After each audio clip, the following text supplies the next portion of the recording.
close is Klay Thompson to returning? We have the latest, so stick around because NBA Today starts right now. Welcome to NBA Today. I'm Malika Andrews, joined in Los Angeles by NBA champ Kendrick Perkins, Miss Chiney Ogwumike, a former #1 pick, and our senior writer, Zach Lowe, host of the podcast, The Lowe Post. And reporters are going to be joining us as well throughout the show. But I think we have to start in Dallas, where the Lakers and the Mavs, they played an OT thriller last night. So LeBron James, the Lakers, Penguins jersey. Snazzy. That's number 6. It's got to be custom, right? Yes. So remember, no Luka like Doncic for Dallas last night. So let's pick it up when things got spicy in the fourth quarter, Chiney. Yeah, LeBron James trying to save the day right here. The shot does not go down. Look at the scramble. This is wild, but this is beautiful basketball. Wayne Ellington pump fake. Well, plus shot. that was making up for an ugly air ball he had earlier. So that was an important That always shot. helps. We still have Don't just do that to Wayne Ellington. It was. I'm just stating a fact. It's not a judgment, Zach. But we're excited. LeBron James. Still a little bit of time left in regulation. 2 seconds, gets a shot off. Oh. No good. So where are we headed? OT, baby. OT, baby. Let's do it. And let's go to the end of overtime because that's when things really got interesting. Yeah, veteran players know that you have to start overtime with passion, and I think this one, you knew it was going to come down to the wire. That's why you see LeBron James dunking in transition, best basket you can get there. But then look at Tim Hardaway Jr. Deep answers. We're playing ping pong because on the other side, extra pass here, deep three, Russell Westbrook. They needed that one. Well, and that was his only made 3 of the game, Chiney. So back down on the other end. And this is why, I love the Mavericks, their posts when they're healthy, because Max and Kleba, they have stretch posts, including, Porzingis. That was a big one right there. So this is when I hit the group text, I think, saying how crazy this game was, and then it only got crazier. Hey, what's the nickname we're going with, y'all? What are we going with, Zach? That was Reeves. an insane. Austin Reeves. He deserves a full learn the name first. firsty lasty. Learn it, remember it, because he And hit one. that shot. It definitely should have been an and one. The entire team celebrating. LeBron James, bring him into his post-game interview after the game. I think Russell's the guy that needs to be celebrated as much as Austin, because that's everything we talk about with our group. With the balancing our talent is going to be about trusting the next man. And the open man is more talented than any one individual. And for Russell to drive the paint in a moment like that, have the ability to finish, but trust a teammate with the extra pass and get rewarded for that extra pass is a big growth moment for our team. So you heard Frank Vogel call it a growth moment, right, for the team because Westbrook assisted Reeves on that last play. But Chiney, take us through what you saw there. Sure, let's do it. And it's really integral because he said trusting the next man. And I think that's exactly what makes LeBron James extremely clutch because it's not just the shooting, it's him being able to facilitate in moments. Now, it does open him to criticism, but I think this is a great case of him at his best. Right here, pick and roll, Wayne Ellington, draws 2, and this is what makes LeBron James great. It is a risky move, but, great players make great plays for other teammates. Extra pass, Russell Westbrook is not the best shooter in this instance. He's not even looking at the rim. Instead, he makes the smart move when the defense is late. Help defense now has to react. He drives, makes the smart play, is kicking it out. 2-1, Austin Reeves, who's wide open, and this is just reps. I mean, he played a career-high 32 minutes. He had a career-high 15 points, and that 3 was the most important of them all. So I know a lot of people say, LeBron James doesn't take the final shot. That's why he's not this or that. But he does create plays like this, and I think that's where his truest greatness truly lies. So Perk, then we're talking about Austin Reeves, but it was parts of the big 3, right, that were involved in different ways in that play. So stop me if you guys have heard this before. I think I've asked this 5 times throughout the season. Are the Lakers' big 3 finally starting to figure it out? Malika, I thought I told you last week I wasn't going to talk about the Lakers until they were 5 games over 500 or either on a 5-game winning streak. But you know what? I got to talk about last night because I think people are taking last night for granted. That win that the Lakers had last night showed a lot, in my opinion, for as the big 3. We look at the Dallas Maverick team and a lot of people out there say, they didn't have Luka. Well, this Dallas Maverick team has been playing well without Luka. They beat the Memphis Grizzlies in Memphis a few nights ago and broke their winning streak. So when I look at how they did it down the stretch, it was a combination of all 3 of those guys led by not LeBron James or Anthony Davis, but Russell Westbrook. We saw him late in the game get out in transition, hit LeBron for a dunk, shoot it, knock down the corner three after he just airballed one on the other end, and then backdoor cut, and we saw Anthony Davis hit him for the reverse layup. So I think it was more to brag about for us what they big three did last night than overall, and give them a lot of credit. Do you give him the same amount of credit that Perk does, Zach? Perk just went on, man, after saying I'm not talking I'm not about talking about him. the Lakers, but let me tell you 18 things about the Lakers. Let me say this. There's a stat I check every few days to see how it's going, and it's the Lakers scoring margin with the big three on the floor and none of the centers, because that's AD at center, and as much shooting as you get around them, that's their path to maybe doing something serious. For the season, they have 184 minutes. They're plus 11 per 100 possessions. Frank Vogel is starting to figure out this rotation, how to stagger minutes, how to get his best groups on the floor. Perk talked about the pace that they're playing with. When Russ is on the floor, you got to run. He's starting to cut a little more. Like that number, just keep an eye on it. That's the number. You know, I actually have more numbers, but, you know, I think we all expected the Lakers without Luka to win this game. Like, this is a must-win game if you're an athlete. And you also know that, all right, this big three, like, we expect them to perform every night. So, like, these are things that are not revelations. I do think, and Perk, you can relate to this, as an athlete, these types of wins are the ones that give you the momentum to figure out your chemistry and your identity. So while a lot of people are like, oh, they beat the Mavs, I'm like, the way that they sort of galvanize around Austin Reeves shows you the camaraderie you need to hold on to as you really hit these bumps in the road. And speaking of Austin Reeves, I got a number for you, Zach. All right. Plus 82 this season with him on the floor, which is the best over all the Lakers. He can play. And I remember early in the season, I was watching early, I was like, okay, Carmelo's on the floor, LeBron's on the floor, AD's on the floor, Russ is on the floor. I was like, who that? who's that with him? Well. And, you know, I was like, it's Austin Reeves, and I started to fall in love with how he plays the game, how intentional he is, and I'm glad he had his moment, his welcome to the NBA moment. And you're not the only ones who said who dat. So let's get to know Austin Reeves just a little bit, who hit the game winner as we showed you. So he played at Wichita State, transferred to Oklahoma. He made all Big 12 first team. Oh, I can't with this. He Come on. went undrafted in the past draft, but then the Lakers, they signed him to a two-way contract that they then converted it to a standard contract before the season. So, Zach, are you gaining confidence at all in the Lakers' depth What now? a nickname.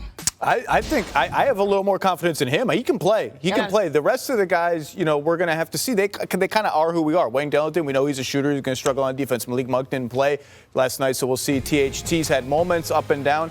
We'll see when they get Ariza back and Kendrick Nunn back. But Right. they're about what I expected, except for Austin Reeves. No one expected this, and he belongs in the rotation. Absolutely. Well, I thought that after I saw that this game winner, I was like, cool. All right, I can take a little break from games. I can go hop on my Peloton real quick. I can get my workout in. Oh, no. Excellent. No. Do you know how many game winners were going down last night? I needed to hop off my Peloton and get right back in front of my TV. So let's take a look at today's Crunch Time moment brought to you by Ruffles, because it's from the Pelicans and Thunder last night. It was nuts. So Devontae Graham. 3-point lead for New Orleans. Ball's inbounded to Shea. What? Did not down. Shea on the step back, still buries the three.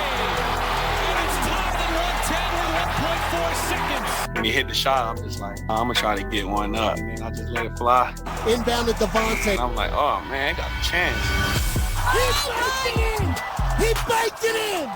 He banked it in! He banked it in! The Pelicans have won by the most improbable shot you can even think of. Then when it went in, I just ran around like a crazy person. In a matter of seconds, you go from happy to wow, you know what I mean? Just kind of lost for words, to be honest. That's definitely my best game winner I've had. Got to be ranked number one. I watched it like 4 times, but it's gonna be another 400. That's his best game winner. That's like number 1, 2, 3, 4, 5. Like, what? Of course. Devontae Graham's 61-footer was, get this, the longest game-winning buzzer beater in the last 25 seasons. And Graham's shot only had a 3% chance of going in. Like, That's it should've been according to zero. Second I was Strike. saying, I'm surprised it's that high. It's like, Like, that if you- seems if really you high had for that. Shay's shot, you know? And you guys, with the Pelicans announcing that Zion Williamson is out at least another 6 weeks, we'll get into that a little bit more later in the show. New Orleans, they're going to need all the magical moments and lucky shots that they can get. Stay off. But Indeed. Big Perk, that did get our staff chattering in the newsroom. It was before you got here, rolling in a little late. We got our newsroom thinking about, it's fine, thinking about the craziest regular season game winner. So let's take a look, because this is 1984. Chene, were you born? No, I was not born. I was 1 year Zach, old take it right away. there, but I didn't see I was that. negative I'm 12. I'm not just the old guy who gets to comment on old stuff. But that is a heck of a shot. So I let's go more remember modern. this. 2009, Lost Devin the ball. Harris.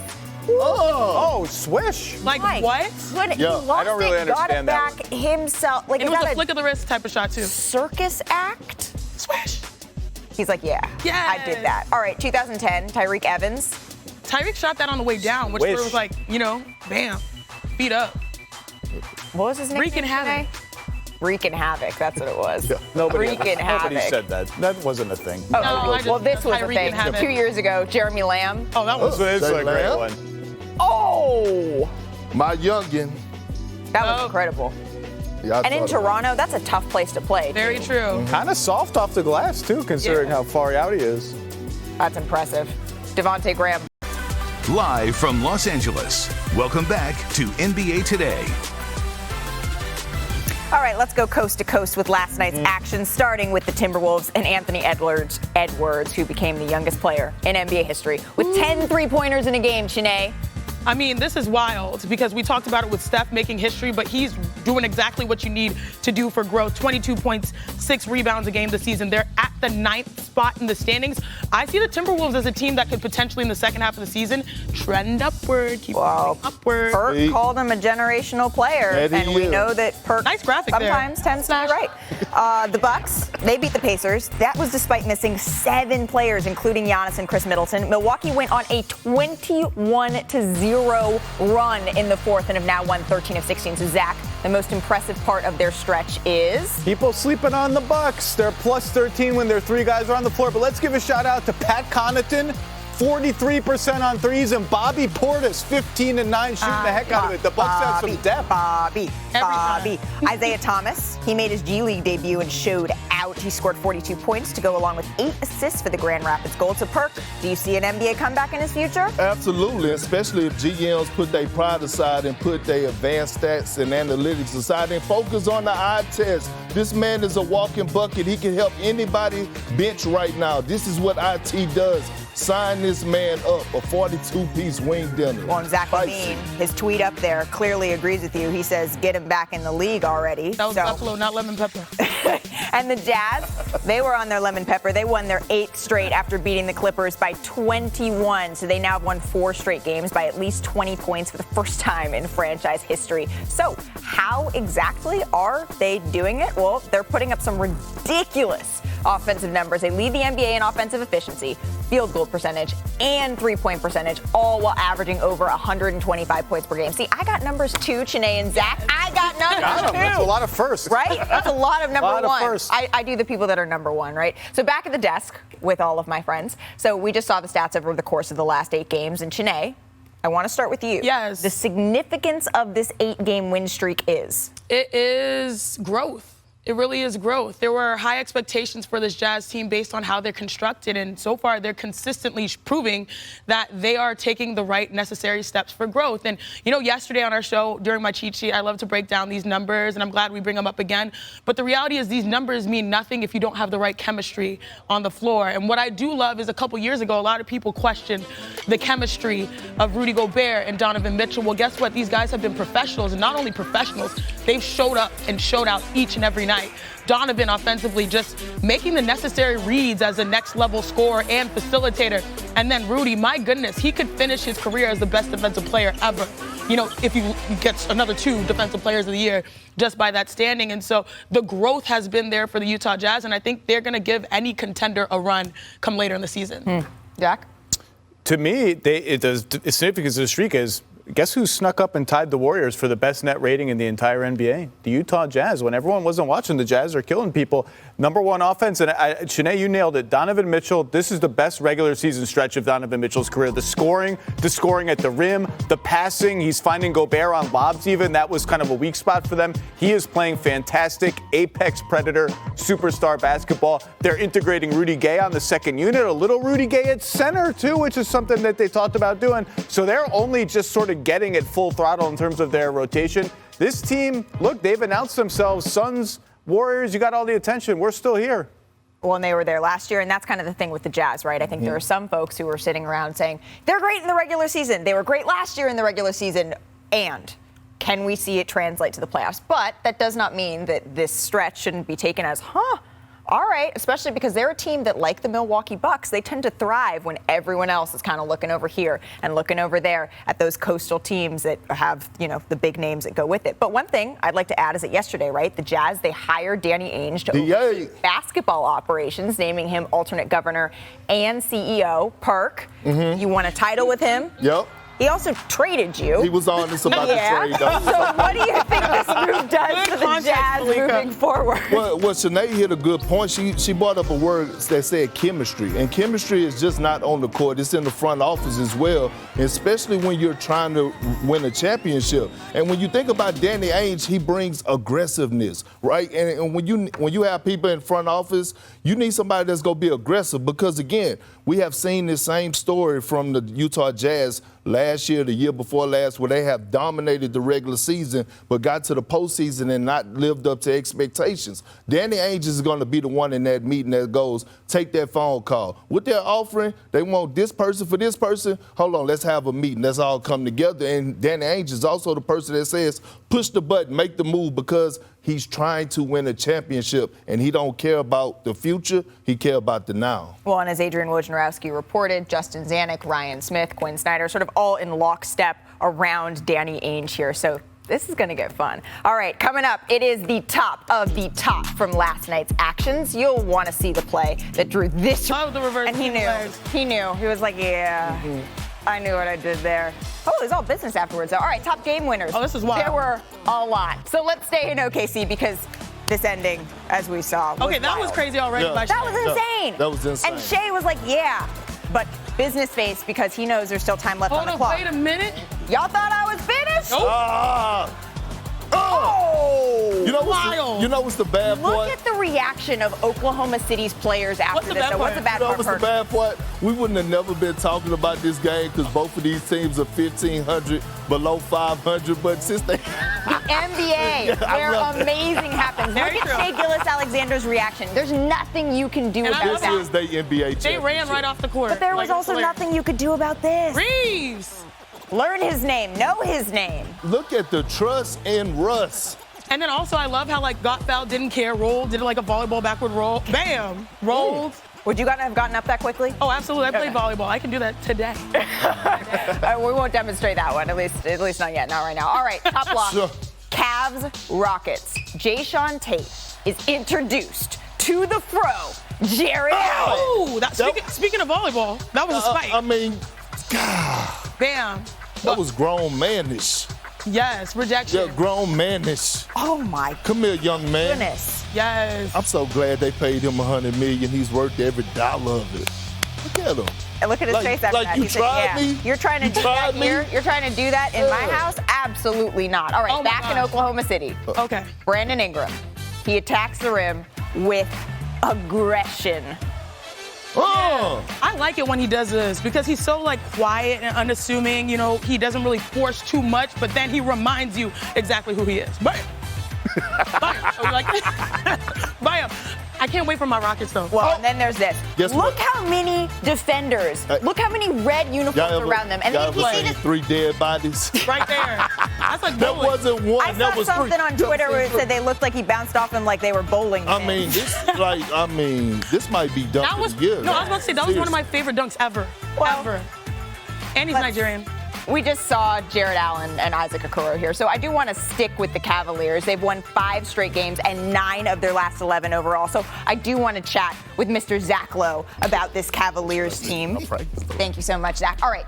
So we've seen the Cavs make a lot of noise here, but is this team sustainable the way you see it right now? Absolutely. There's no sign that they're not. Guess who has the best net rating in the entire Eastern Conference? Tell me. Your Cleveland Cavaliers. The defense is legitimate. I think they're number 2 in team defense, and good luck scoring on Evan Mobley and Jared Allen around the rim. Darius Garland's playing great. They have staying power. They're not going anywhere. Interesting. Well, I think that this is a team that we're going to be seeing. And the question to me is twofold, Zach. One, is J.B. Bickerstaff is he going to not be in this Coach of the Year conversation? Oh, he's in it now. He's in it now? He's already in it. He might be at the front of it. And then number 2, are the Cavaliers, the All-Star weekend is going to be in Cleveland. Will they have a representative on the All-Star team?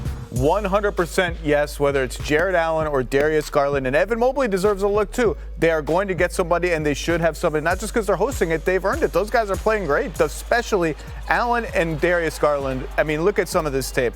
They are developing such beautiful chemistry. There's a fake handoff. Jared Allen's getting frisky this year. The lobs, they're like Central Division Trae Young, Clint Capella at this point with the lobs and the alley-oops and the floaters that Garland is from. There's beautiful basketball. Well, I remember in New Orleans a couple of years ago, right? Anthony Davis and DeMarcus Cousins, they tried to play them together, this twin tower sort of thing. And so there were questions coming into this season about how Jared Allen and Evan Mobley were going to fit next to one another.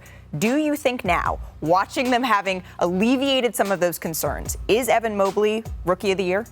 I think right now he's Rookie of the Year over Scotty Barnes, absolutely. Those are the top 2. But Evan Mobley, what he's done defensively is beyond special for a rookie. He's an all-defense level player right now at both positions. He blocks shots where a lot of shot blockers, they kind of come out of nowhere to block shots. He's in such good position that his shot blocks are almost boring. It's you can see it 3 dribbles away. He's going to block this, and he blocks. He keeps it all in bounds. He's fantastic. I think at the beginning of the season, if someone had said, oh yeah, the Cavaliers, they're going to be a playoff team, you would have said?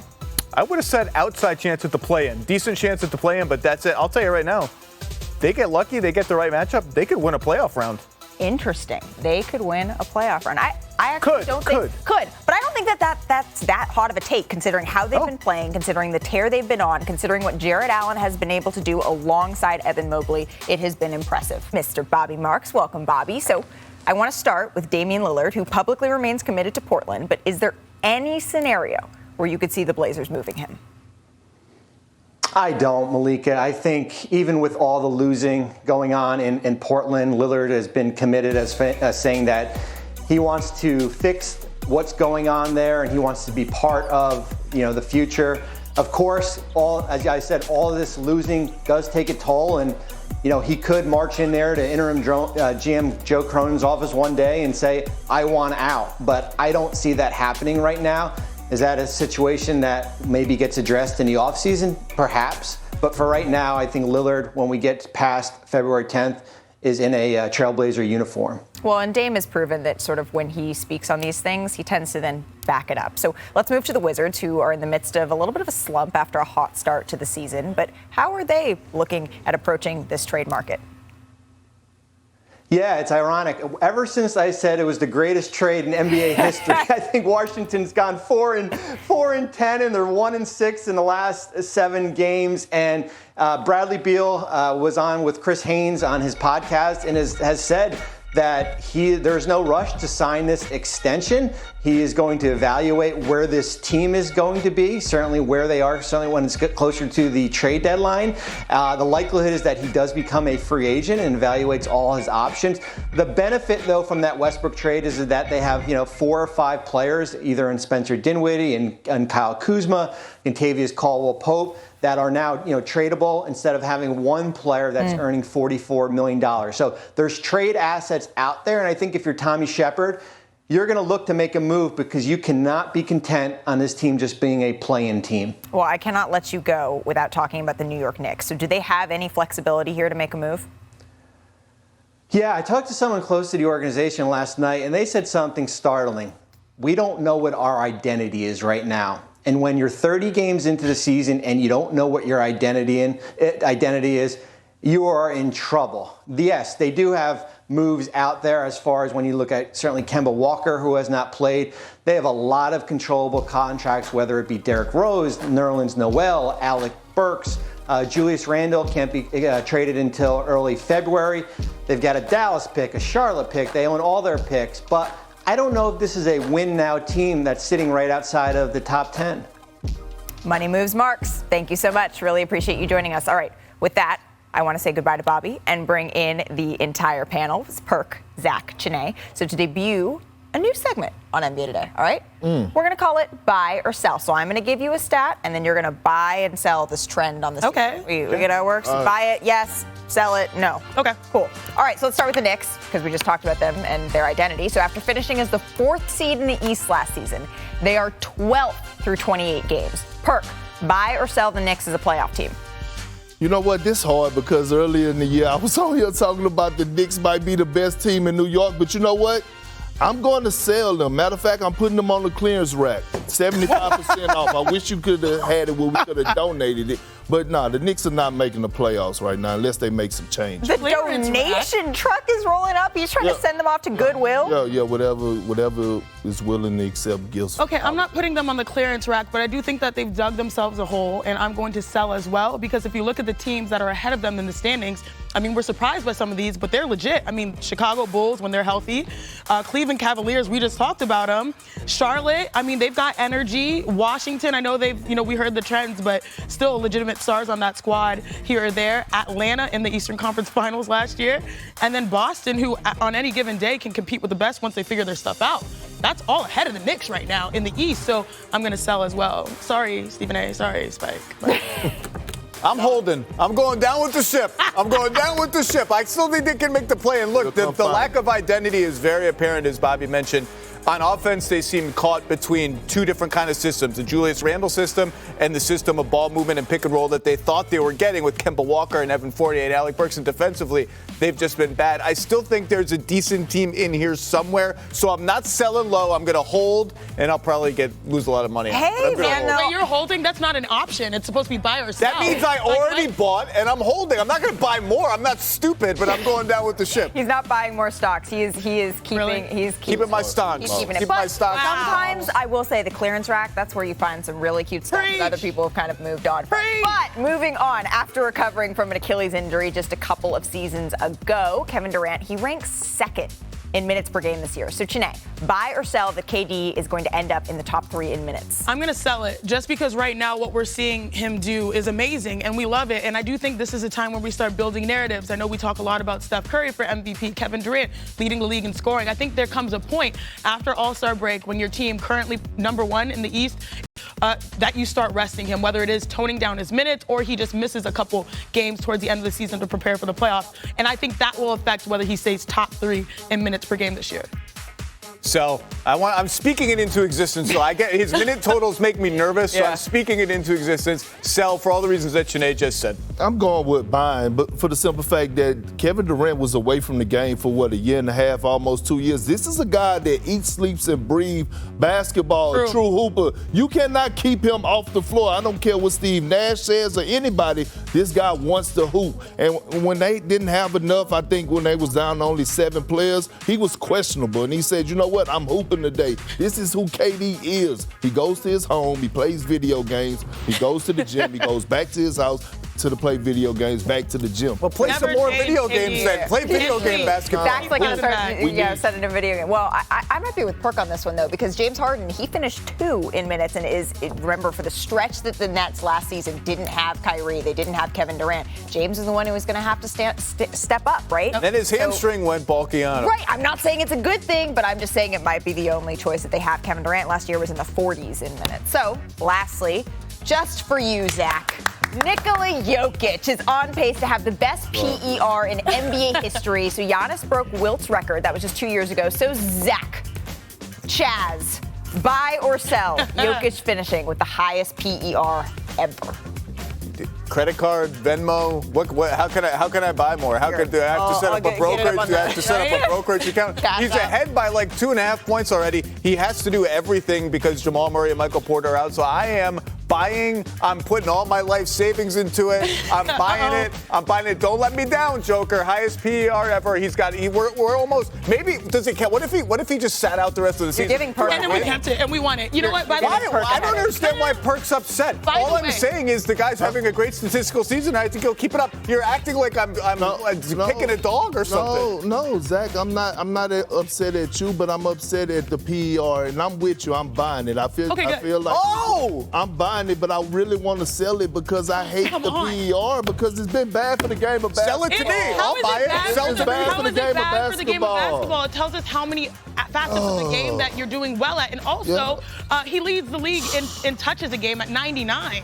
Like, Zach, I'm right there with you. And by the way, yesterday when you were preaching to RJ and Perk, I was in the back. You couldn't hear me. My mic was not on. But I was clapping him right there. Because we were having a question about if he should be in the MVP conversation. Now, I know his record. I put it on my Twitter already 2 weeks ago. He was already in my top 5. I never questioned that. We was talking about the... And his Twitter would hold up in the court of law. Here's the thing. This is why I say about PER and advanced stats, right? Because PER and advanced stats, sometimes you could get tricked and sometimes you don't see it with the eye test. And this is the reason that Carmelo Anthony was out the league, because they would say, oh, out of the Rockets' 103 but you're possessions. Still buying it. Yeah, but I know because he's going to finish, and I get it. And but also, I'm like, still, this work, the I'm not buying PER. You're buying it, but you don't like it. I'm not buying PER. I'm buying the numbers work to your advantage here because he has the most touches in the league. And then look at his numbers. He's what, Zach? 26 points per game, 14 rebounds a game, 8 assists a game. This is why, see. It looks like you're the odd man out here, Perk. I'm just saying nothing. It's okay. You're just sitting in your I got nothing to say. You know why? Because, people come and say, oh, the PR and advanced stats. I don't care. You throw it all out. I don't care. If you go to the corner, if you go to the corner, 30% said he would knock down. To break down the details of some of his best defensive plays of the season, so take a listen. The Warriors look like the team to beat. They are going to be the favorite because they do it on both ends of the floor. The Draymond Green effect! Is there anything that this team can't do at a high level? The Warriors have an identity. They know who they are. You are the driving force behind a defense that has just been absolutely dominant. Now, all of a sudden, Draymond Green is the 2017 Draymond Green, who was a defensive menace and wins the Defensive Player of the Year. So what changed? How are you back? I think number one, being in a position to where you can compete for something. Competing for something, it brings something else out of it. It brings a focus, it brings a different intensity, and most importantly, it brings a different attention to detail. He's the best defender in the world. He's such a creative savant on that end of the floor. Hey, we know what we need to do. Stay there. Get on there. I'm behind you. Stop ball. So we're going to look at some clips, right? Okay. The Brooklyn Nets, you've got Kevin Durant. So right here, we're switching. Now, if we rewind back here to Kevin catching the ball on the wing, right here, there's no other problem on the court more dangerous than Kevin Durant with the ball going to the baseline. And if I don't slide over, that's a pull-up. We know he's shooting that shot at a 65% clip. So there's nothing else for me to worry about. I know Kevin has the ball. I need to come and identify and help with the issue. Let's play basketball. Don't overthink it. This next one is just roll it because I got to see what he does here. All right. Oh, this was a good play. I know this play. So right here, I have Siakam coming from the bottom, and he's going up and to set a screen. Lunas was already in the place to ice. Stop right here. This is how I want to know. Okay, so Gary Trent comes through the paint, and you push him out like Steph is, Gary's a great shooter, but Steph, deal with him. At what point do you decide, oh, shoot? At some point, you have to expect that your defense is going to break down. For instance, we have Jordan there. But he's isolated with a straight line driver. With Pascal Siakam. Bang. Pascal Siakam is winning that matchup 8 times out of 10. I got my back turned, but I caught the ball in just enough time to get back and help. I was super excited. That's a hell of a play. 3 stops in a row and 3 scores, and we get a little separation and some rhythm, and we're off to the races. Yes, sir. Thank you. This one's a fun one because you are looking at a backcourt in the future that's going to be a big-time problem. Oh, my God. So talk us through it. Oh, my God. Well, right here, I'm thinking, I've seen enough times already of Jalen Green tomahawking right here. Right. And, just the momentum of that. All right, so people may see this and say, it's the Rockets. You don't have to worry about them. This is the NBA. You have to worry about everybody. And it's Kevin Porter Jr. and Jalen Green, who, can put many people on a poster. Absolutely. They'll figure it out. I have to get to the charge circle. Once I get to the charge circle, at that point, you got to figure it out. You got to pick a man.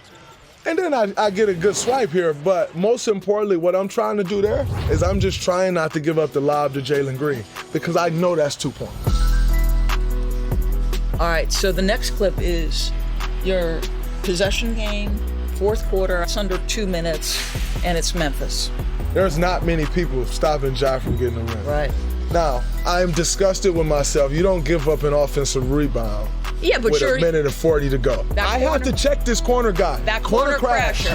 I have to check him, and I didn't. Yeah. If I come up with that initial rebound, now I break out and we push, and all of a sudden, it's not Steph advancing the ball ahead. It's me advancing the ball with Steph Curry, the most dangerous man in the NBA.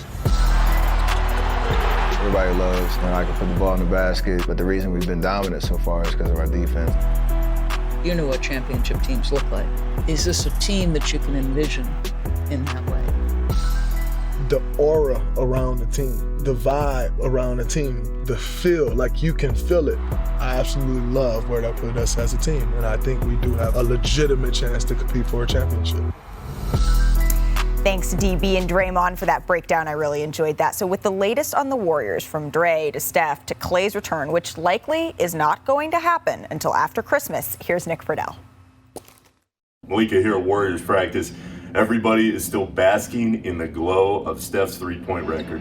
Draymond said this morning when they were getting on the bus, he gave him a hug just because he wanted him to know how much he means to him. Now, as far as the short term goes, I asked Draymond if he expected to play on both ends of this back-to-back Friday and Saturday in Boston and Toronto. He said, I'm 4 for 4 on this trip. We'll see about number 5. So it sounds like that Raptors game in Toronto may be a rest night for Draymond and a couple of the other veterans. As far as Clay and Wiseman go, Draymond was cracking everybody up because he goes, I know just as much about Clay as you guys do. So the feeling internally is still that Clay is coming along really well. Steve Kerr said he's gotten updates throughout the past week, but nobody wants to put a date on when he may return because they don't want to put that kind of pressure on him. So Clay is still probably a couple weeks away. James Wiseman will be back at some point in the new year. But Kerr also said he liked the reports that are coming in. So the Warriors are feeling really good about where they're at, and they feel really good about where they may be in a couple months from now.